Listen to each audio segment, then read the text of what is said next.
Time for another episode of the great header build-off here at Vibrant R&D. Jay's turned our header into a 3-cylinder model. I think it's time to turn it into a 4.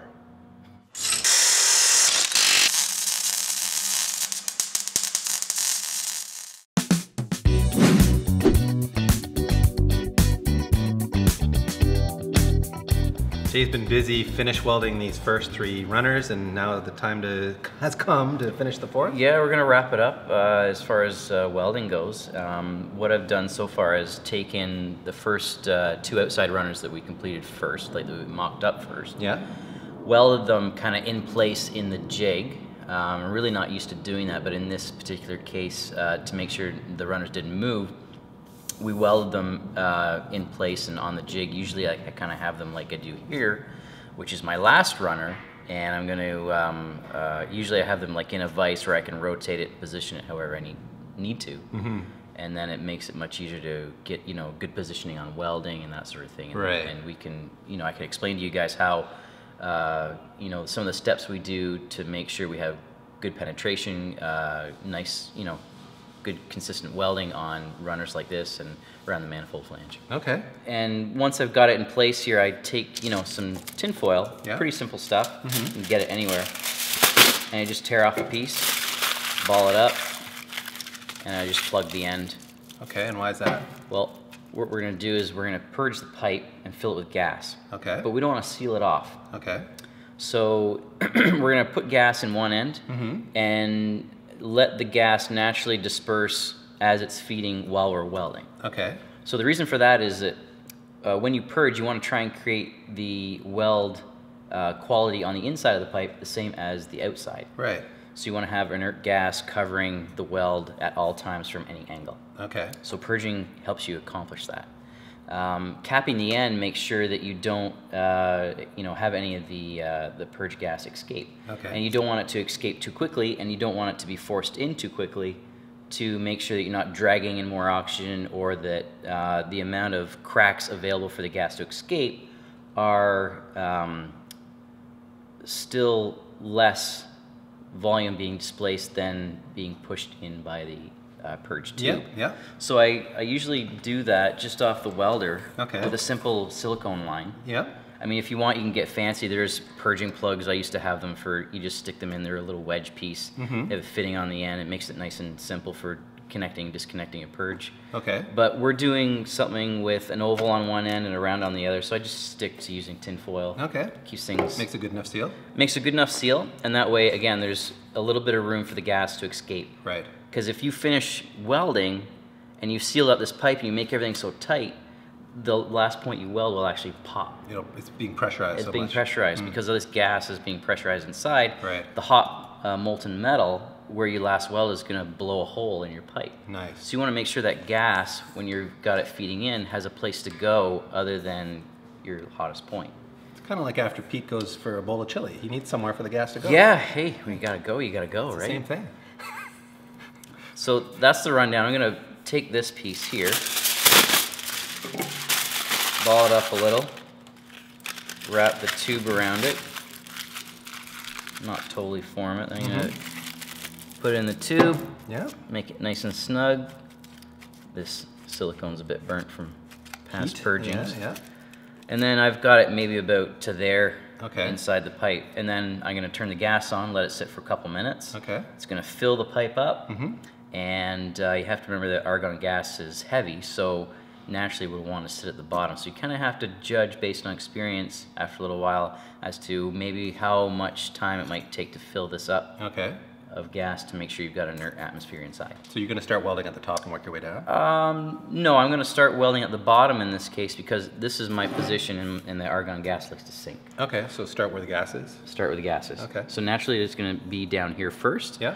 I'm going to weld, and another thing too is we want to make sure that we've got 3 or 4 tacks on every joint and really good fit up, because if you don't have good fit up and you're starting to apply heat and you don't have a strategy as to how you're going to weld it, the runner will move and flex before you're finished. Right. And then you'll have problems getting it back in the jig. In the jig, okay. Yeah. So let's get started. All right. Thought I'd give you a little run over or a rundown of what my components are here that I'm welding with. I always get the questions of, you know, what's the tungsten you use, what's the amperage, what do I set my welder at?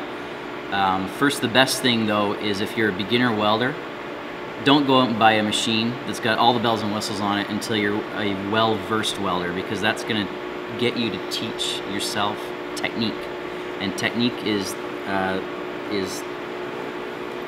very, very important in getting a nice, good sound and best looking weld. So it's position, and you want to make sure that you're almost perpendicular to the center line of the pipe when you weld. But that's one of the most important things about, you know, getting started in welding, is having a welder that's going to get you to teach yourself how to weld instead of having the band-aids by features and functions. So in this case, for this setup, I've got a large Pyrex cup. So I use red, or what we call a hybrid blue, which they both have similar properties, but it's a 3/32 in size. And I'll run the gas to this a little higher than, say, like a smaller number 8 nozzle or whatnot, but it's set to like, I think 20 CFH for the TIG, and then my purge is about the same, so I've got them evened out. So this particular weld, I'm starting out at around 45 amps, and I've still got the purge going at the same time, and I'm feathering the pedal, so I don't have my pedal all the way to the floor when it's 45 amps. I'm feathering it probably around 20 to 30% on the pedal.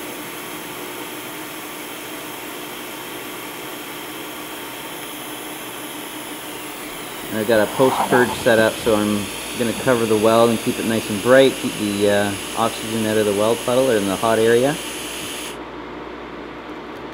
And it'll turn out like that. It's not bad.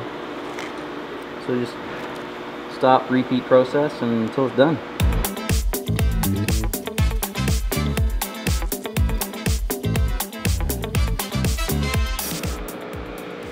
Some pretty sexy welds, Peter. It's like a robot welded this thing. It does look good. My name is Jay. I weld in a very straight line. So Jay the robot's gonna slam this in here now, I think, huh? Yeah, I'm gonna do last test fit. It's exciting. Or I guess there's no turning back now. This is it. Once we get it in here, needs a little. Oh, I love what the love that. And then we'll tack that in place. Do a little bit of tweaking. It's still kind of hot too. Jeez. Yeah, don't burn yourself. But yeah, it needs a bit of tweaking to get it in the perfect spot before I tack weld it, but that's generally where it's gonna go. Okay. And then I'm gonna weld the head flange, purge every runner as I weld each port.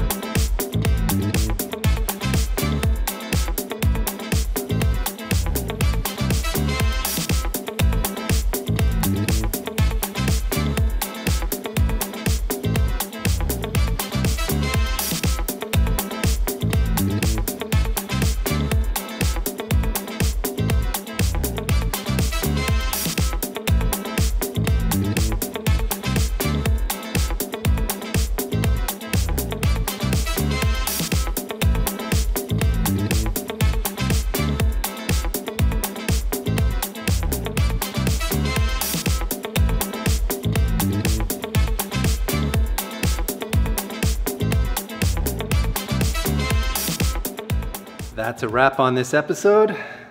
Our header's all finished welded. I want to take it home right now and just snuggle with it, but Jay's got to weld a little V-band spout on the end there, and next episode I guess we move on to an exhaust system, maybe some water neck stuff that needs some tuning. So the great retro header build-off is kind of done from our standpoint, but there's still more to come, and soon enough we'll do the whole comparison and you'll see who the winner is, which is clearly us, winners. Not the winner though is Tim Hortons potato wedges with chili and cheese on it. I got serious. I already told you. I got serious gut rot happening right now, people. We're just hating on the Don't do Timmy's it. a lot though lately. Don't do it. I'll take a steep tea double anytime, but potato wedges with chili cheese, no bueno.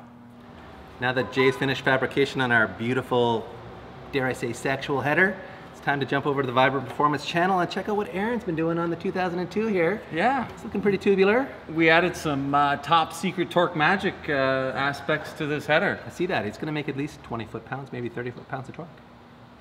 Total.